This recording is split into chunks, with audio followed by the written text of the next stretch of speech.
Píldoras de Economía Doméstica del ICREF, el Instituto de Crédito y Finanzas de la Región de Murcia. Vamos a saludar precisamente a la directora del ICREF para que nos presente a nuestra invitada de hoy, Ana López Oña. Muy buenos días.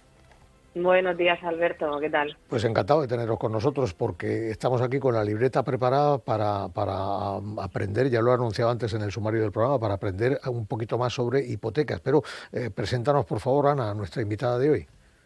Sí, pues mira, antes de empezar te resumo brevemente el extenso currículum que tiene Laura Nieto.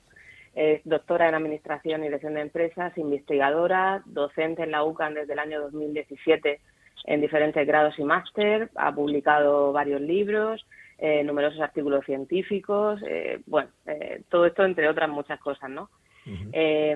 Con esta gran experiencia, pues pensamos que quién mejor que Laura para poder explicarnos todo lo que necesitamos saber sobre las hipotecas para este 2024. Pues sí, no, decía que con los tipos de interés vigentes y con las previsiones que tenemos, pues que nos indique qué es lo más adecuado en estos momentos. Bueno, pues yo lo que iba a añadir, Ana López Oña, les recuerdo a los oyentes, directora del ICREF, lo que iba a añadir es que con ese currículum es un honor saludar a Laura Nieto. Muy buenos días, Laura. Muy buenos días, el placer es mío de estar aquí con vosotros. Bueno, pues, ¿qué necesitamos saber sobre las hipotecas en este 2024? Bueno, en este 2024, si nosotros quisiéramos acceder a una hipoteca, pues seguramente nos darían a elegir entre tres. Y digo entre tres porque hasta ahora casi siempre elegíamos entre una hipoteca tipo fijo o a tipo variable, pero parece que están cobrando bastante importancia últimamente las hipotecas mixtas y se debe, bueno, pues a esa evolución que comentaré sobre los tipos de interés, ¿no? Sabemos todos que una hipoteca fija al final es una hipoteca en la que sabemos perfectamente qué es lo que vamos a pagar a lo largo de toda la vida del préstamo, ¿no? Uh-huh. Y en una hipoteca variable, pues bueno, ya sabemos que esa cuota irá variando en función de la variación que se produzca en los tipos de interés. Así que, bueno, quien sea poseedor de una hipoteca a tipo variable, pues bueno, irá viendo cómo sus cuotas irán variando a lo largo de la vida del préstamo. Hasta aquí nada nuevo. Sin embargo, sí que quiero centrarme un poquito más en la hipoteca mixta, porque como decía, últimamente es una hipoteca que están ofreciendo mucho los bancos. ¿Y esto qué es? Bueno, en una hipoteca mixta tenemos como dos periodos. Un primer periodo donde pagaremos un tipo de interés fijo y un segundo periodo donde empezaremos a pagar un tipo variable. Claro, tiene sentido que en estos tiempos nos aconsejen la hipoteca mixta, porque ahora mismo ya sabemos que los tipos de interés están bastante elevados. Pero, bueno, se prevé que a medida que vayan pasando los meses, ese tipo de interés pues baje un poquito. Así que está bien que aseguremos ese tipo de interés en un fijo, ahora que lo tenemos alto, y cuando pase ese tipo de interés a ser más bajo, nosotros también pasemos a pagar una cuota con tipo de interés variable. Uh-huh. ¿Y qué hay de las bonificaciones o hipotecas bonificadas? ¿A qué se refieren cuando nos hablan de bonificaciones? Sí, bueno, pues las bonificaciones realmente las podemos encontrar en cualquiera de los tres tipos de hipoteca que hemos comentado. En estos casos lo que hace el banco es ofrecernos un mejor tipo de interés, un mejor tipo de interés en el caso de que cojamos una hipoteca fija o bien un mejor diferencial en aquellos casos en los que contratemos una hipoteca variable. ¿Qué es lo que nos piden?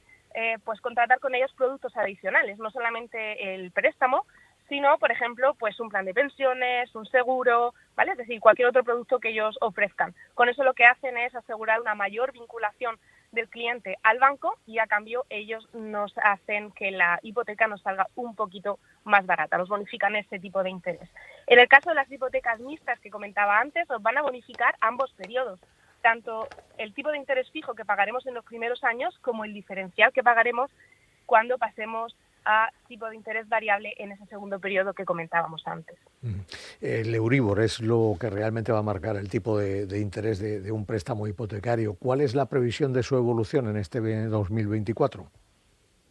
Bueno, pues durante todo el año 2022 vimos que había un aumento progresivo del Euribor y en octubre de 2023 llegamos a un máximo que no alcanzábamos desde el año 2016, que fue un tipo de interés del 4% aproximadamente. Parece que ahora esa tendencia se va a revertir, vamos a comenzar a disminuir los tipos de interés poquito a poco y hasta ahora muchos analistas prevén que el Euribor baje a lo largo de este año 2024 hasta el 3,2% e incluso hasta el 2,7 en el año 2025. ¿Y por qué se ha producido esa subida desde el 22 hasta finales del 23? ¿Con qué finalidad? Bueno, como sabemos, estos últimos meses hemos asistido a un periodo de crecimiento sostenido de la inflación, ¿no? Todos recordamos que allá por 2022 la inflación llegó casi hasta el 11%, y eso pues estaba muy por encima del 2% que se considera que es bueno para la economía. Así que ante esta situación tenemos al Banco Central Europeo, que es el organismo que se encarga de volver a estabilizar los precios, y utiliza un instrumento muy valioso, que es el que estamos comentando aquí, que es el tipo de interés. Los bancos también compran dinero al Banco Central Europeo, y con ese dinero luego prestan dinero a las familias, a las empresas, etcétera. Claro, si el Banco Central Europeo sube los tipos de interés, significa que a los bancos les sale mucho más caro también comprar dinero. Así que al final, quienes solicitan un préstamo van a tener que pagar más dinero mensualmente, una cuota mayor cada mes. ¿Con esto qué conseguimos o qué pretende conseguir con esto el Banco Central Europeo? Pues al final que haya un menor volumen de dinero en circulación en la economía.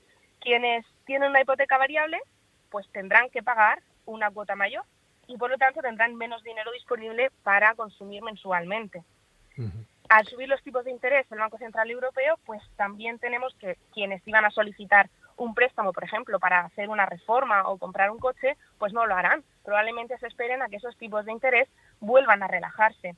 Así que al final, con esto, lo que conseguimos es una reducción general del consumo, que las empresas bajen los precios para tratar de vender pues esos productos que tienen en almacén o incluso prestar sus servicios, y en consecuencia conseguiremos que la inflación baje.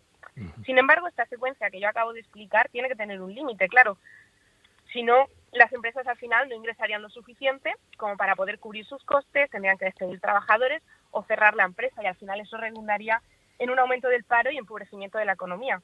Así que una vez que los precios se consideran relajados, el Banco Central Europeo vuelve a disminuir los tipos de interés para que poquito a poco el dinero vuelva de nuevo a la economía y vuelva a estimularse el consumo. Con todo esto que hemos aprendido en unos minutillos, que ya intentaré que la semana que viene podamos dedicar un poquito más a estas píldoras, que hoy íbamos apretados de tiempo. Bueno, pero con todo esto que hemos aprendido, ¿qué tipo de hipoteca aconsejaría nuestra experta hoy a los oyentes? Bueno, pues un poco lo que comentaba al principio, ¿no? Quizá una hipoteca mixta en aquellos préstamos que vayan a ser a medio plazo, ¿no? Pues 6, 7, 8, incluso hasta 10 años, estaría bien. Pero cuando trabajamos a largo plazo, normalmente cuando pedimos un préstamo, por ejemplo, para viviendas, que suele ser a 20, 25, 30 años, yo siempre aconsejo un tipo de interés fijo que nos permita una buena planificación financiera durante toda la vida del préstamo. Una cuestión fija a la que atenernos. Pues ha resultado muy interesante y sobre todo muy práctico toda la información que nos ha contado Laura Nieto, docente investigadora en el área de las finanzas de la UCAM, que nos ha hablado de hipotecas. Dejamos para otro día un tema apasionante, el de si es fácil acceder hoy en día a una hipoteca. Hoy no tenemos tiempo para eso, pero lo trataremos. Laura Nieto, muchas gracias, y Ana López Oña, directora del ICREF, muchas gracias también. Muy interesante lo de hoy. Laura. Gracias, Muy hasta luego. Hasta luego.